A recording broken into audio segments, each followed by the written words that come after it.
He seeks this. The composer. A device which will allow him to finally contain the greatest enemy ever faced by the Forerunners. The greatest enemy ever faced by the Forerunners, you. Mankind spread into the stars with an unexpected, desperate violence. What? Humanity hadn't been expanding. They were running. What? We were no match for the parasite which pursued you. What? The composer had been intended to bridge the organic and digital realms. It would have made us immortal. Excuse you! The Prometheans. They're human. What? He would have encrypted your entire race. What? If we had not removed the composer from his care and imprisoned him here. Your physical evolution. Your combat skin. Even your ancilla Cortana. Fucking excuse you? You are the culmination of 1,000 lifetimes of planning. The gene song I placed within you contains many gifts, including an immunity to the composer. Your evolutionary journey must be accelerated. That's not how evolution works! Without it. No. So, yeah. how about that, huh? How about every single part of that? Balls it takes to just jam a retcon in there. See, it's funny because I'm saying retcon. It's not like there was much of an established canon within the games themselves. That was all supplemental material, which we've touched on throughout this series. It's enough of a retcon to make me, who has only ever played the games, go, hey wait, isn't that a retcon? Because the games do try to hint that Forerunners and humans are one and the same somehow. They do, and they've done that since Halo 1. Yeah. Why would you hesitate to do what you've already done? Last time you asked me, if it were my choice, would I do it? Having had considerable time to ponder your query, my answer has not changed. And this time, none of you will be left.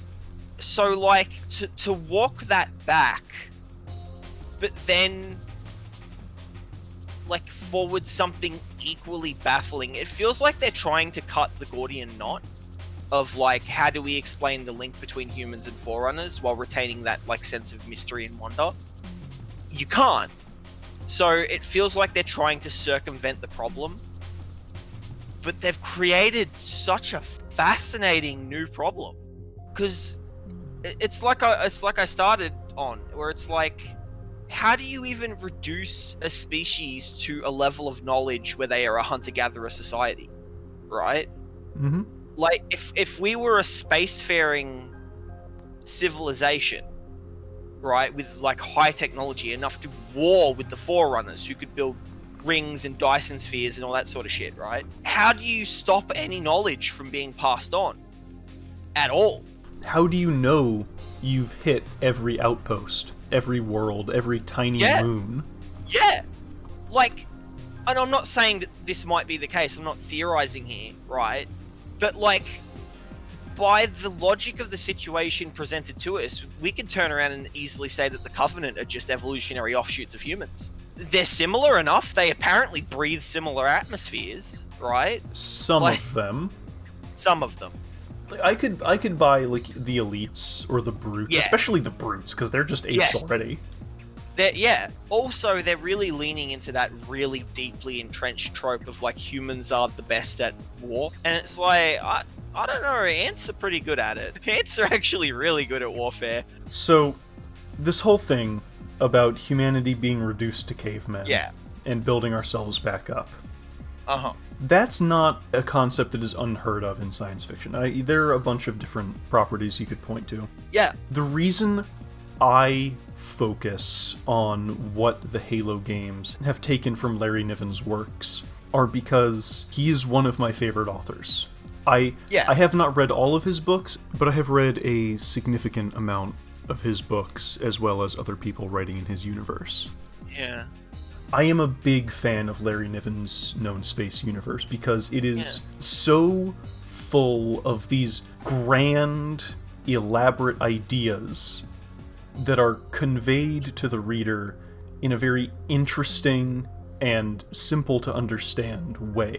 And to see a lot of those brilliant concepts pawed at clumsily by Bungie and 343, it feels bad. The thing is that they're half-arsing stuff Niven did, but then in universe, the characters are also half-arsing stuff Niven did. Because the whole reason that we could have spacefaring civilizations that were reduced to nothing and built back up is because the slavers didn't leave cavemen. They didn't leave living specimens. They scoured the fucking galaxy clean of life with their command. Yep. And I think there was like one alien race that survived the purge. So it was anything smart enough to understand the mind control signals. There were still a lot of races that just weren't sapient. Yeah, no, but I think there was like one intelligent race that did survive, right? They were like quadrupeds or something. The Jinxian Bandersnatchy. Yeah, and their whole thing was that, they were actually super intelligent, but they like pretend not to be or something. Their intelligence works a very different way. They're not like tool users or anything like that. They're big lumbering beasts that just happen to be very smart in other ways. Like they have a lot of neurons firing. Yeah. But let's talk about that. I'm glad you brought that up because I was going to anyway. How did humanity come to be after the slavers' suicide night? I genuinely don't remember. We didn't start as humans. No. Deep in the galactic core, there were a bunch of worlds that all came to be inhabited by this race known as the Pack. P-A-K.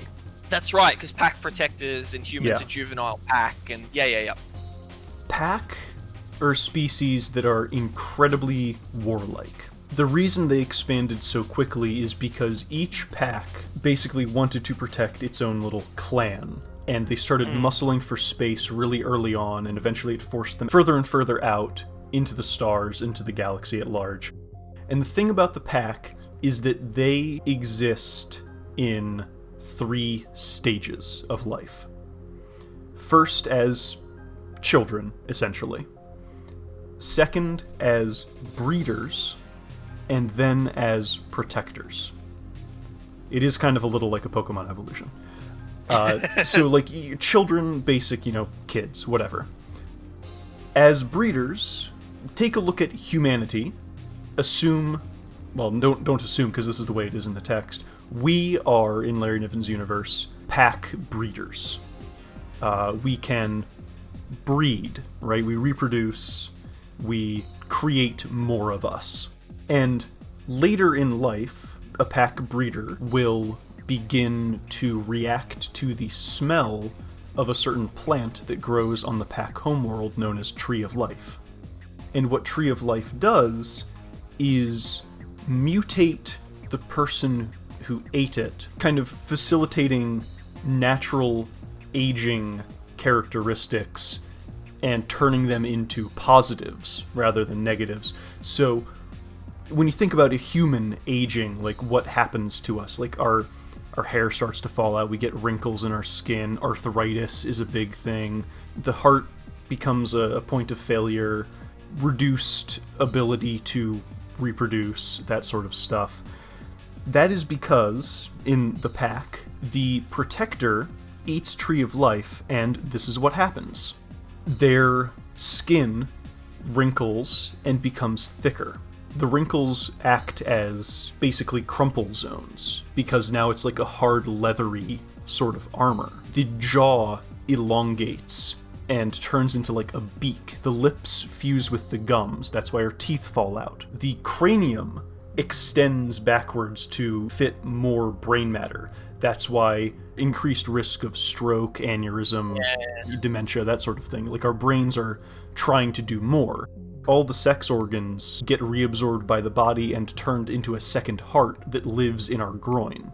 That's why humans lose the ability to reproduce as they get older. And arthritis is actually the tissue between our joints swelling into armor, into like armored joints. So it increases the amount of leverage we can get on our grip. Your elbow swells up. It's all just muscle and tendons, so you can like punch faster, you can grip harder, all that sort of stuff. But without Tree of Life, none of that happens, and we're just left with the downsides, as the body prepares for the transformation, but can't complete it. So what happened with the pack? Well, as they did their thing, they're fiercely protective of their own clan, hence the Protector. They pushed further and further out into the galaxy, and they brought Tree of Life with them. But Tree of Life requires a very specific chemical to activate the parts in it that trigger the transformations, and away from the galactic core, that chemical is less common. So, some point in the very distant past, but still after the Slavers enacted Suicide Night, a pack ship came to Earth, to what we now know as Earth, with itself, Tree of Life supply, and breeders in stasis with like embryos and you know, all that sort of stuff. And it tried to set up a colony on Earth because it was running from the ever-present war that consumed the rest of its species, and it went way further out than any other pack ever had. It was a gamble that it took, and it didn't pay off because Earth's soil did not contain the chemical necessary for Tree of Life to grow properly and have its transformative properties.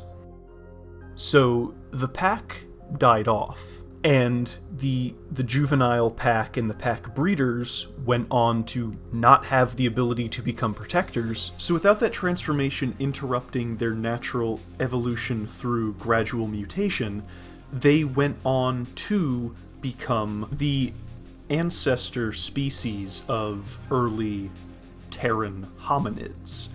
They would become what then turned into Neanderthal, Homo habilis, Homo erectus, Homo sapiens, all that. Those were all also mutations of the pack colony. And there's some other stuff in Niven's universe about why Neanderthals aren't around anymore. It has to do with psychic stuff. It's a very cool detail, but it's not why we're here. So the idea that like humanity was nothing and then became humans after being a big, huge interstellar race already, that has, in Niven's universe, such a vast and intricate and just downright neat setup. But when 343 got their hands on it, they're like, wow, how do we do this? Humans, guns, forerunners, and then they made them cavemen with the DNA laser. So here's the thing. Here's the thing on top of that, right, is that there's another layer to this, which is that humanity, in its war with the Forerunners, were running from the Flood, right? Mm-hmm. So, let's talk about environmental storytelling. Okay. So, we agree that Bungie are bad at telling a story in the traditional narrative sense, right? They certainly are. I will say, however, in regards to environmental storytelling in the games beyond 1, they got some good hits in.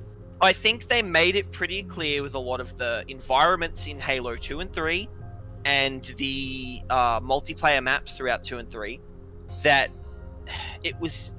they were trying to imply that the Flood were being studied by the Forerunners, at the very least, right? Sure. You can safely draw that conclusion based on the labs in Halo 2 when you're fighting the heretic leader and stuff like that. The thing about it is that, if I'm remembering correctly, the terminals in Halo 3 framed the Flood as a distinctly Forerunner mistake. We dabbled too hard in playing God or something like that, right? I would have to reread them, but I believe that sounds legitimate. If it's not Halo 3's terminals, it's somewhere. I swear to God that it was always thrown at you that the Forerunners fucked up and that's why we have the Flood. Because there are labs on the rings which were supposedly built to kill everything to starve the Flood to death. Because the rings obviously serve a dual purpose of like, here on this ring is how we are going to solve the Flood problem. Mm-hmm. We contain them there, we study them there, eventually we will starve them to death if we run out of options. But apparently that's not the case. Apparently the Flood are like the Tyranids, and they just fucking showed up out of dark space one day in our galaxy and started eating things. Which, as a plot point, whatever. Other shit has done that. But the thing is that you're now taking all of this stuff that you were building on, and you're going, no, that wasn't the case. Turns out the flood just came from somewhere, and humans had been fighting them for way longer than anyone, anywhere, forever. And then we turned the humans into cavemans, and then the flood devoured us all, so we turned on the Halo rings. But the Halo rings were also to wipe out all the humans, apparently. Yeah, which didn't happen. No. So when did the Halo rings get fired in that case? In Halo 2, the monitor of Delta Halo says that all the rings have been fired once. Yeah, it's like X trillion simulated, 1 actual. This installation has a successful utilization record of 1.2 trillion simulated and 1 actual. The whole array, right? As far as we know. And from the way it is described, the rings perfectly blanket the Milky Way galaxy with a killing field that just, I don't know, disintegrates life. This installation's pulse has a maximum effective radius of 25,000 light years. But once the others follow suit, this galaxy will be quite devoid of life. Weapons of last resort built by the forerunners to eliminate potential flood hosts, thereby rendering the parasite harmless. It has to destroy organic matter, right? Yeah, because it's not otherwise- like the slavers. It can't differentiate between sapient and non-sapient life forms. Well, here's the thing, because the flood feed on organic matter. You can kill a human, the flood spores will just infect it anyway, right? You literally see dead bodies get back up, right? No, that's very so true. It has to disintegrate living organisms. Here's the thing, if you can just disintegrate living organisms, one is as good as another. So you can disintegrate the flood with it, effectively, right? Which is why in Halo 3, we used the small setting that was never mentioned before. A tactical pulse will completely eradicate the local infestation. Yes. Never mind the fact that Cortana in Halo 1 makes such a big deal out of, like, he was lying to you, Master Chief. Yeah. The rings don't kill the flood, they kill their food. You have no idea how this ring works, do you? Why the Forerunners built it? Halo doesn't kill Flood, it kills their food. Humans, Covenant, whatever. We're all equally edible. The only way to stop the Flood is to starve them to death.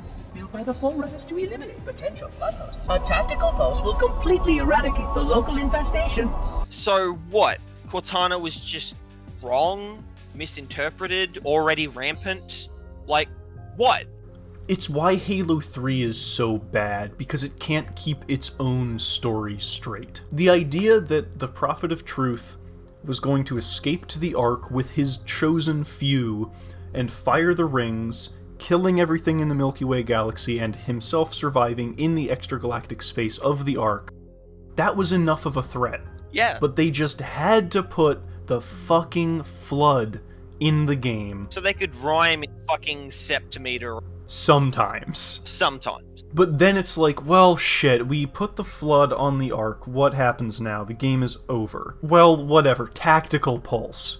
Screw it. So the Halos are designed expressly to kill Flood. That's what we've been told, but apparently now that's not true. Or here's the thing, even if I'm misinterpreting, right, and the Halos were expressly to kill the Flood, and the digitization was this other thing, which it is, right, but like that was an other different extermination plan that the Diadact alone was enacting. That being the case, so they were indexing species by turning them into bytes and bits, fire the rings from the Ark, come back, pull them out of the catalog, plant humans wherever the fuck we want, right? I guess. Here's the thing.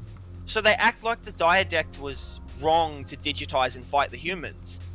They were just gonna fucking kill them all anyway. Like, what is different about the Librarians Plan? I have a question, though. Yeah. Why don't the Halo rings just digitize everything? Like, why not combine the two? Why have a device that kills everything by incinerating them, and one that kills everything by scanning it into Tron World? I feel like even with the information we've been given, we don't have enough information, which is wild because we have been given a wealth of new information to pass. We really have. We have been given more information in a 5-minute cutscene than the entire rest of the series has cared to give. all it has done is give me more questions. I feel the hand of someone at 343 wanting to put their own spin on the Halo lore, their own spin on the universe, their own mark. And I'm not saying this is a negative. This is just me looking at it and going, okay, so someone in the writer's room wanted to recontextualize the events of the franchise so they can be like, that's me, I did that. There's so many fucking ways you could have gone.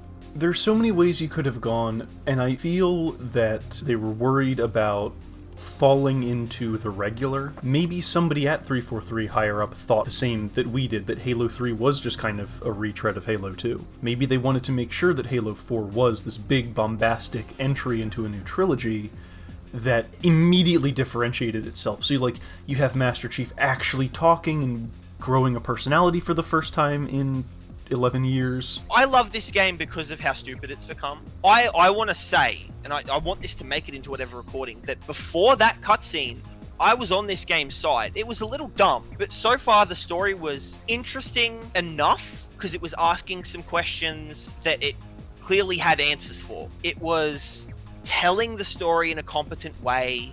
It was, the gameplay was good, the environments were interesting, they were adding new elements. I was in this game's corner. Sure. In terms of saying, no, this is fine. I might not agree with all of the complaints that people leveled at this game on release, but I get why people weren't happy with this game. If those people were complaining about the story, I get why they weren't happy. Personally, I don't care about the retconning, but if I was a massive Halo fanboy, that level of retcon would piss me off. If I was invested in the lore of Halo, suddenly saying no, everything that you thought was being built on is now completely incorrect and invalid, would actually make me upset. Sure. But at the same time, it's so bad in an interesting way, right? I kind of really value this story now, but you can't have that moment without all the games that came before it either. I can't even have someone sit down and play this game and have them even understand why that cutscene is so baffling. Again, I was ready to sit in this game's corner in the ring and be like, no, I got your back, bro. And now I'm just like, you know what? Fuck, go for it. Take them on. You go out there swinging, man. No, I want to see how dumb this gets. Hold on. Yeah. They wanted to bring back a Forerunner who was in stasis. Fine. You know what? He doesn't even need more of a motivation than fuck you usurper humans, I'm gonna kill you all. But then they turn around and they're like, no, but actually he's mad because humans were better than us and were gonna take over and he didn't wanna. But then he admitted humans were better by making an army of humans out of digital mummies so that he could fight the flood, I guess. When Denivtapun rose from stasis in the Asteroid Queen, he started taking over the minds of the people in the surrounding ships because that was what he did as a being. He was a slaver. He used his power because it came naturally for him to do so. That's the thing, we know nothing about the Forerunners. Sorry to interrupt. We know nothing about the Forerunners except that they built super weapons. You can turn around and go, oh, they had a caste system, this guy is a general, all he knew was warfare. So he comes out, just wants to make war. You can do that! That's fine! Anyway, sorry, I interrupted. Continue. I was just saying that Denivtapun's motivation coming out of stasis was that he is a slaver. He learns from one of the ships that comes to investigate what happened to the tiny mining ship. He takes over the mining ship that unearthed him, and he uses the guy in it to draw more people. He sends out a distress beacon or something.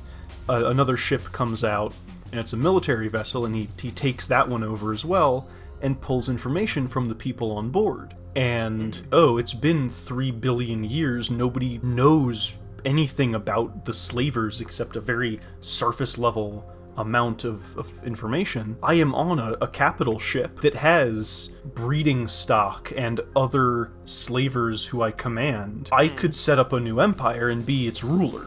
That's established because that's what the slavers do. They have their perfect biological mind control, and they use it. They see themselves as the rightful rulers of the galaxy because they can make everybody agree with them. And the thing is, so let's expound upon that, right? So the Forerunners, what do we know about them from within the games only? They like brutalism. They like brutalism. So we know they build big. So they're technologically advanced, they like to make things. We know they could build great and terrible weapons, and apparently had a massive disregard for life, because they were willing to just fucking empty the galaxy of food to stop one threat. That's the thing. Like, you... Just based on that information, you could have him come out and just like, I don't even acknowledge anything beneath me. It might as well be insects, right? It's like, oh, my home is full of ants. I'm going to bug bomb it. That's fine. And then it's like, well, the galaxy's my home. I'm a forerunner. Yeah. And, like, you don't even have to do the separate race at that point. You could still just have them be humans. Yeah. You could have the Didact step out of his little traveler pod. Yeah. And he just looks like a guy. Yeah. And Chief and Cortana could be like, what the fuck? And then he's like, oh, some survived, huh? Yeah. And then you have, like, this really interesting sort of civil war with your own species, one aspect of which is, like, far more advanced than you. Like, you're literally fighting your own future self. We know the Forerunners could build intelligent machines, so you don't have to give him a digital mummy army. You can just say that the Promethean Knights and all of that are literally just drones. Well, it's... Halo 2 introduced more forms of the sentinels. Yeah. We only saw those giant sentinels. I forget what they're called. I know they have a name. Yeah. We only saw them in Halo 2. They weren't in Halo 3. Why wasn't there a big Forerunner Sentinel war machine? Well, you know we were supposed to fight an even bigger Sentinel in Halo 3. That's cut content. You could tell me anything about Halo as cut content and be like, yep, I believe you. Yeah, I know, but like, no, for real, right? Because think about this. You're 343, you're taking up the reins from Bungie. One of the things in Halo 3 on the cutting room floor was there was going to be a giant forest, which is what the map Guardian was. It was going to be an environment in single player. It was going to be a giant forest, and you were going to fight a giant sentinel, like a fucking huge killbot. Expound on that. These anti-air weapons that we've been shooting down, they could just be really big sentinels. He could... Fuck it, they're Forerunners. They built rings and Dyson spheres and whatever the fuck else. They could just have a planet-sized sentinel. Yeah. You know what? You can even build within the universe. So it's like, oh, the Covenant glass planets. They need fleets of ships to fly in overlapping patterns to glass a planet. The Didact, he walks out, he's just going to exterminate all life because, fuck it. Like, look at them. They're idiots. They're all fucking primitives. Let's start over. I've got digital samples. I'll just fucking rebuild. So he walks out, he starts exterminating. He has, you want to establish stakes? He's got a sentinel that can glass half a planet with a single shot. Just, pew, one side done, pew, other side done. Sure. Fuck it, give him two of them. There you go. And like, we're in this fucking fortress world, they could just be in there.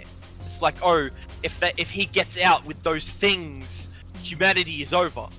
Well, what's even wilder about that is that you mentioned earlier, only the knights are robo-zombies. Yes. The crawlers, and I finally remembered what they're called. They're called watchers. Oh, okay. The crawlers and the watchers are just robots. But that's the thing, and it's like, okay, so to the casual ear, it might sound like we're speculating about what might have been, or we're trying to write our own version of the narrative. But what I'm trying to do is I'm trying to build on what already exists, what we already know, right? I am trying to create the story that we are being told without making drastic changes to the setting or the established dynamic of things. And the reason I'm doing that is to show how fucking easily doable it is. So either they didn't want to because that's the easy way, or they deliberately chose not to for another reason. I won't speculate. But the point I'm trying to make is that to even a casual observer, there's this built-up lore and there's this built-up notion of what the universe is that you could very easily expand on. And now we have frog people with digital hologram mummies that are trying to kill humans that they turned into cavemen that turned into a technological spacefaring race again. And a different frog person turned on the super soldier Ubermensch button so that we could not. Fucking Master Chief is foretold by destiny. But not Bungie's destiny. Wait, shit, I didn't think this through. She might not even be referring specifically to the Chief, right? It could have been any motherfucker who walked into that She chamber. is because she says that Cortana was also foretold. I hid seeds from the didact. Seeds which would lead to an eventuality. Your physical evolution, your combat skin, even your ancilla, Cortana. You are the culmination of 1,000 lifetimes of planning. Yes, I know this. But what I'm trying to say is that if you want to give the writers credit, she could be referring to the general concept. Some super soldier in armor with an AI will show up. Of course, and in Halo 1, one of the comments that Guilty Spark makes in the library is that you're only wearing a class whatever combat skin. You should be here with a class Y. Positive. You brought such ineffective weapons to combat the Flood, despite the containment protocols. I suggest you upgrade to at least a Class 12 combat skin. Your current body movement scans is a Class 2. Yeah.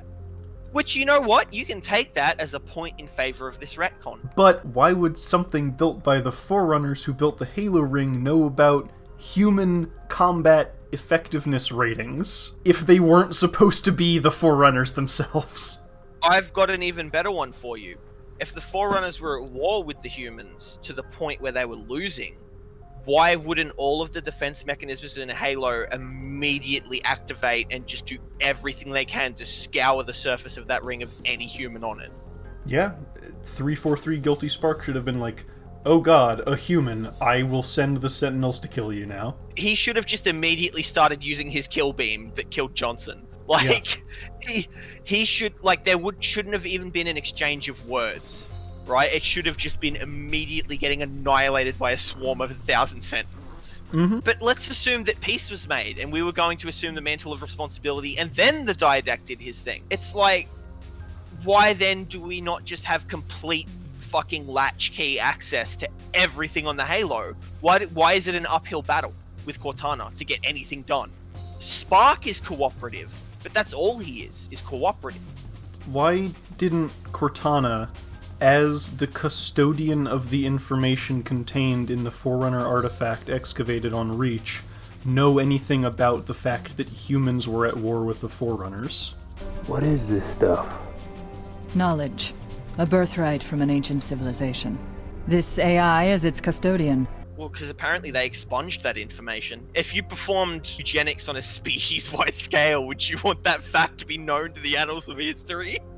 If it was history I controlled, yes, actually, because then I could be like, and make sure this never happens again by eradicating all of humanity back to cavemen every 10,000 years.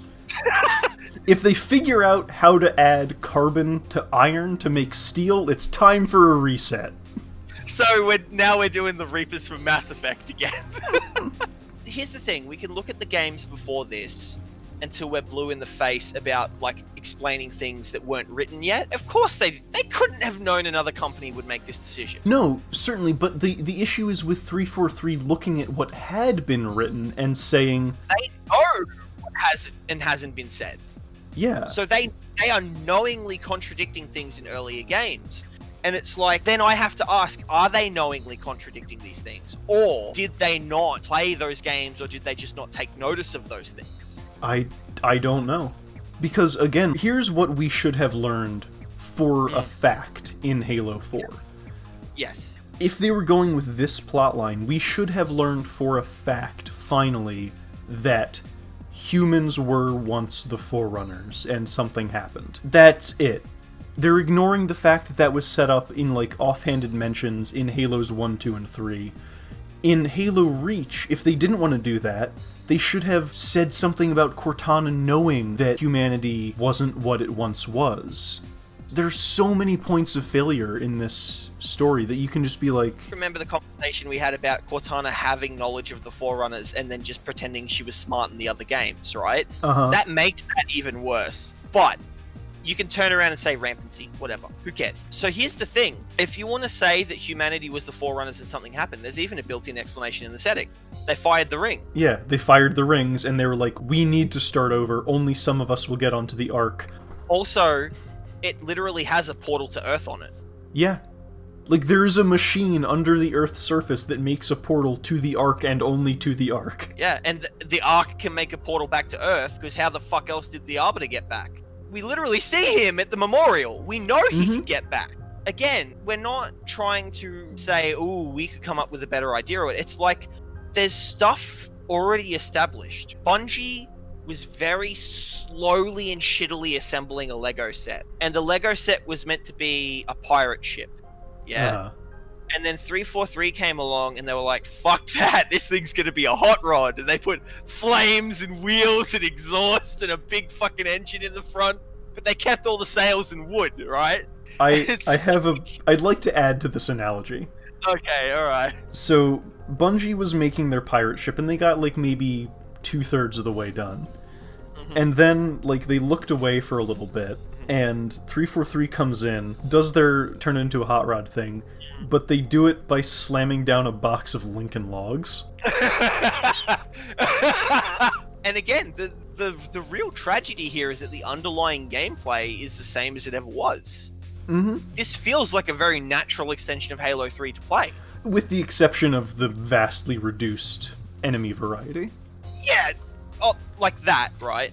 But fundamentally, the moving, shooting, driving combat experience is what it was. Yeah. I mean, all the way back in Halo 1 it was that, pretty much. It just lacked enemy variety and weapon variety. They had this shit down. So, that's the thing. If they had it down and they knew it worked, there was nowhere to go but the story for 343. You can't make drastic gameplay changes because the multiplayer is the real meat and potatoes for 90% of the people that buy these games. So the story is where you make the big dick changes. But, I don't know. I feel like there are ways to take the story in interesting directions using what has already been established without just pissing it away like they have. And I'm not even saying that shit was valuable, right? I'm just talking out of respect to the fucking franchise. Because it's like Star Wars, the Last Jedi or whatever, right? Good or ill, whatever. I'm not even going to speak about intent or whatever.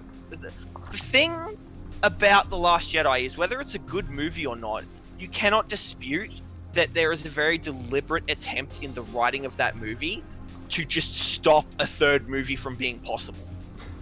Yeah. And it's like, that's funny, and I think that's really awesome to do to a big multi-million-dollar franchise. But, like, there is a certain level of respect you have to afford something that is so precious to so many people. You don't have to treat it like it's the best thing ever, right? I don't think Star Wars is that fucking great.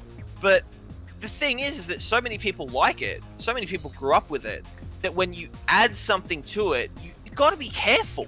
How would you feel if someone came along and wrote a new Man Zin Wars book and were like, oh, the slavers, right? It turns out that they were actually, I don't know, fucking robots of the future, who cares?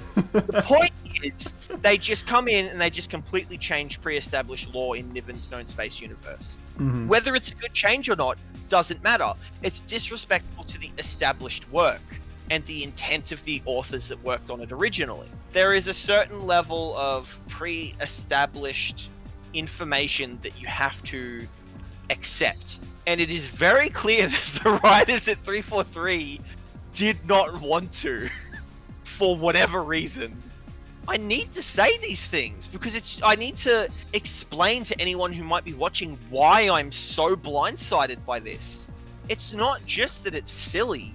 It's like I have never seen someone just slam dunk on a franchise that they've been handed.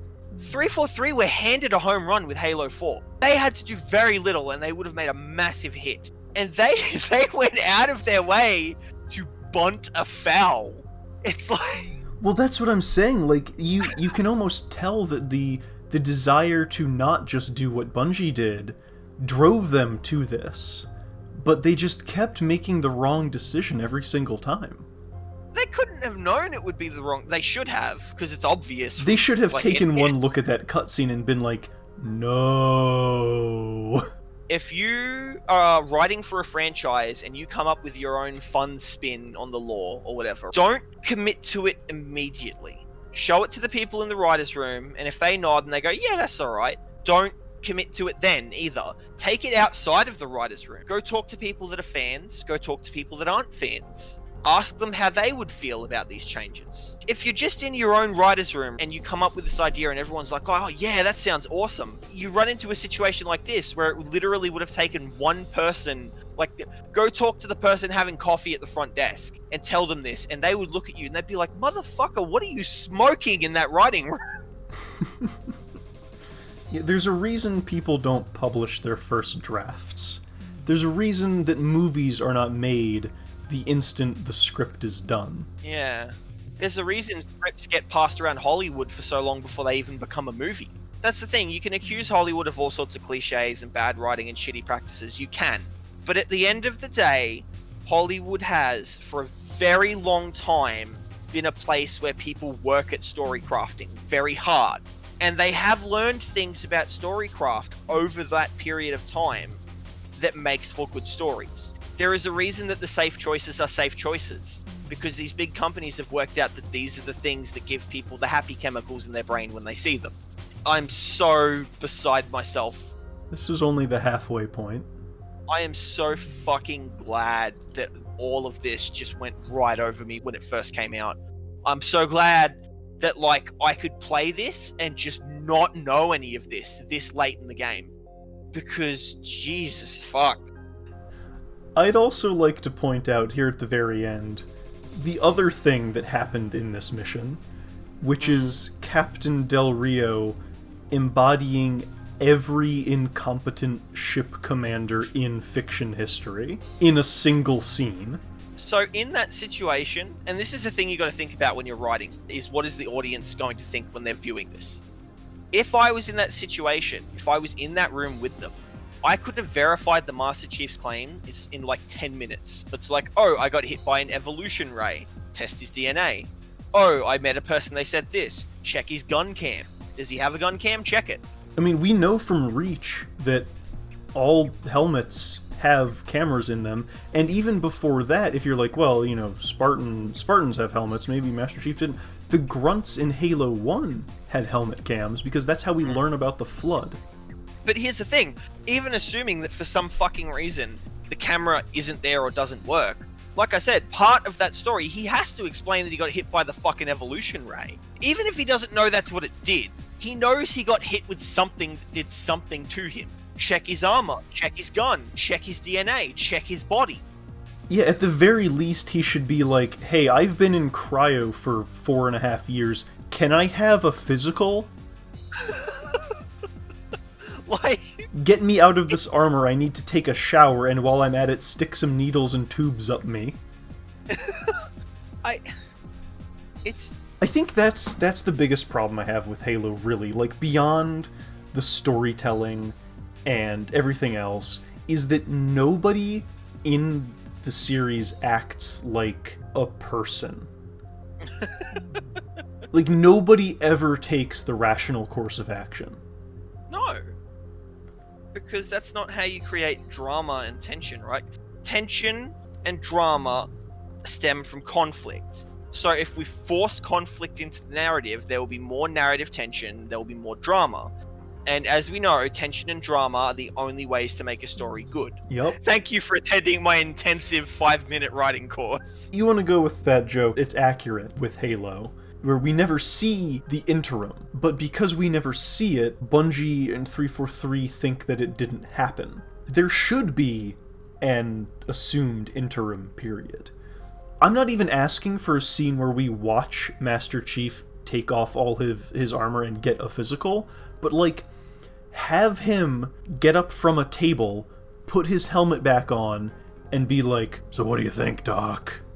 And then the Doc could be like, well, there's some weird points here we'll have to take a look at later. You'd know what happened. You don't even need to add that. You could have a briefing scene with them, they've already decided their next course of action, and just have them reference that they're doing it because of X. Yeah. There is no reason for Captain Del Rio to have reacted the way he did. Especially if he is a captain of, like, a military organization. You don't get to be a captain by being an angry idiot. Yeah, you don't get to be in command by being an impulsive shithead. Here's the thing. There is some level of nepotism within the military chain of command. That's unavoidable in anywhere. But at the same time, if your military is successful, That is because you don't let the idiots that you favor with nepotism into positions of actual importance. You don't get to command a ship like the Infinity, which is bigger and more advanced than anything we've seen from the UNSC previously, if you are an idiot who won't take 5 seconds to verify something. Well, the other thing is also Captain Del Rio just made a huge mistake. He piloted the biggest and most expensive ship in human history into the surface of a planet. Yeah. It's fucked up. It was invaded by the Covenant, by a hostile cell of the Covenant. Yeah. Who knows what they got into? They might have had information be stolen. As soon as they get back into human space, Captain Del Rio is going to face a court-martial. Yeah. Do you really want I tried to arrest the Master Chief, the last of the Spartan Twos, and called him a liar to his face while screaming like a baby having a tantrum on the bridge of my own vessel? Do you want that added to the pile? Or let's give Del Rio the benefit of the doubt, and like, he's frustrated, he's like, fine, okay, we'll take the time to investigate this. You have 24 hours. We can survive here that long. You have 24 hours to figure this out. Yeah. Let's say then he's at the court-martial and people are like, Covenant, information, surface of a planet, and Master Chief could be like, Captain Del Rio did what he needed to do. I support his actions fully. Yeah. Boom! You have made a friend, you have made a point of contact, you have saved your career. Let's create another alternate scenario where Captain Del Rio is 100% in the right to be mad and to be combative and to tell them to fuck off and not do the thing they want to do. Let's assume that he is correct and everyone on the bridge except for the Chief and Cortana has his back, ordering the arrest of the Master Chief. You know this motherfucker has literally destroyed entire battalions of Covenant, which were at the time an enemy so advanced that humanity was getting their ass kicked by them. He is a super soldier with a track record that defies logic. And you're like, yeah, arrest him. Make him do something he doesn't want to do. It's like putting Superman in handcuffs. What do you think is going to happen? What do you expect the outcome to be?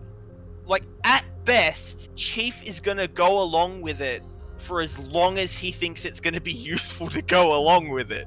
Uh-huh. That is the best you can hope for. Even assuming you don't like the Chief, you don't like his plan, you think he's wrong, screaming at him and then screaming for him to be arrested is not the way to go about it. Even if you think arresting him is the right thing to do, state it calmly. Yeah. It's just... everything about that scene is wrong. Yeah. No, it's literally forced conflict. It is like a crystallization of making a character stupid so conflict can happen. Mm-hmm. Like, you could use that cutscene as a fucking teaching tool. Like... I hope somebody has. I hope so too.